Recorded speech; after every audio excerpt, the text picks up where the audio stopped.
Let me know if you've ever felt this way. Because recently I found myself experiencing a sensation of guilt at the simple pleasure of going outside and enjoying the nice weather and the breeze and the sunshine because I've been so emotionally caught up in an event that's going on in another part of the world. And I felt as if me enjoying the positive was showing a lack of concern for the negative that someone else has experienced. Have you ever felt that? It's a weird phenomenon, but the purpose of this video is a reminder to myself and a message to you to protect your energy.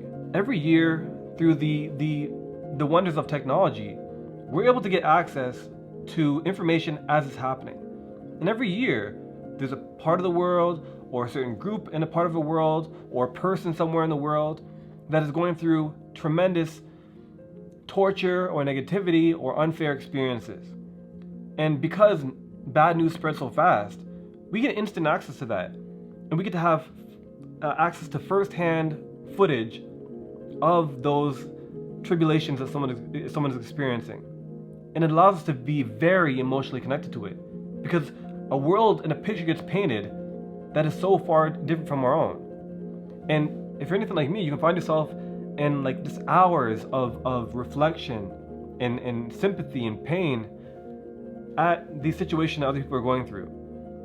And you may find that it affects your ability to be present in your own life, to work productively, to show up the way you maybe need to show up for your family, to even just experience your own reality in a positive way, to even enjoy your privileges, like going outside and just hearing birds sing and go for a walk.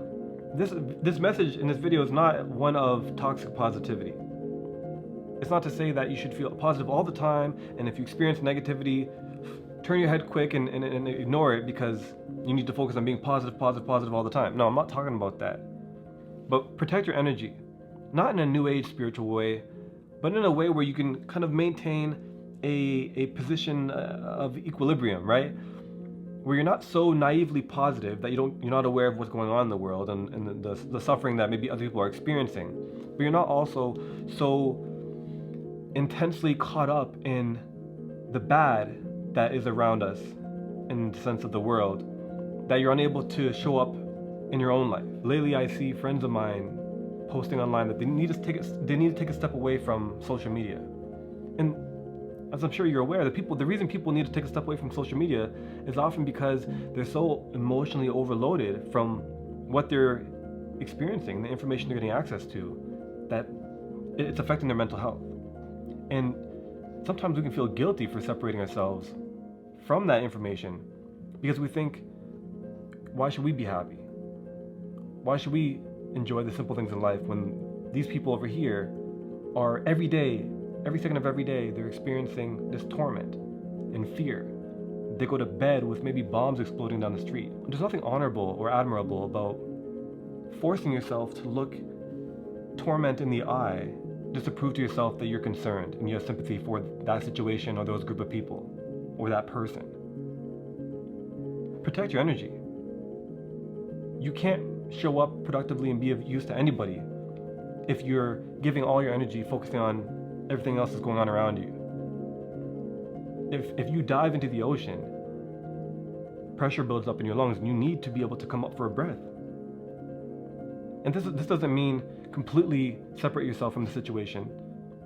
Maybe there's something going on and you want to raise awareness for it or raise money for it. Or just make people more competent on the reality of a certain situation.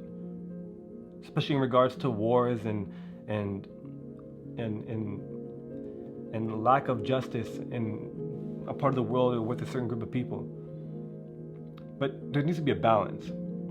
And whether that means separating yourself from the TV, the news, or the social media, stop having conversations about a certain topic for a while to renew your emotional energy stores, then you have to do that.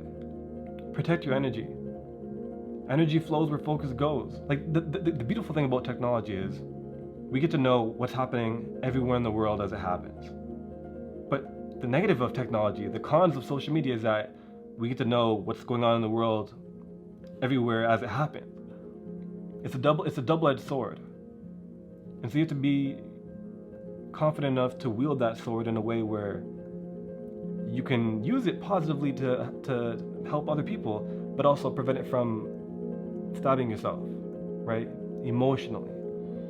And so it's a very simple message, just protect your energy. I had another topic I wanted to make today, but I just felt like I wanted to address this situation. Every year there's things going on. Every year there's things going on that affect us emotionally. And I experience it kind of taking me out of my routines, affecting the way I experience my days. And I see people on social media all the time expressing similar sentiments. And so if you ever feel yourself being overloaded with emotion, even if it's a sympathy, which is a good thing, protect your energy, take a step away, protect yourself. I just bought an Oculus Quest 2. It's a VR headset. And it's because lately, the past year, I haven't been able to utilize my regular forms of relief. Playing basketball, going to the gym. I'm working from home, so I'm not leaving the house to go somewhere like I usually would to separate my day. And so I bought the VR headset just because it gives me an opportunity to go into a different world, literally. And that's a form of me protecting my energy sometimes, separating myself from information overload about things that happen in the world that's very bad. And if this message isn't relevant to you today, it might be next week, next month, next year. Maybe it's relevant for someone else you know. If it is, please feel free to share it with them. I'd appreciate it, and I'm sure they would as well. I'll see you in the next video. Thanks for watching.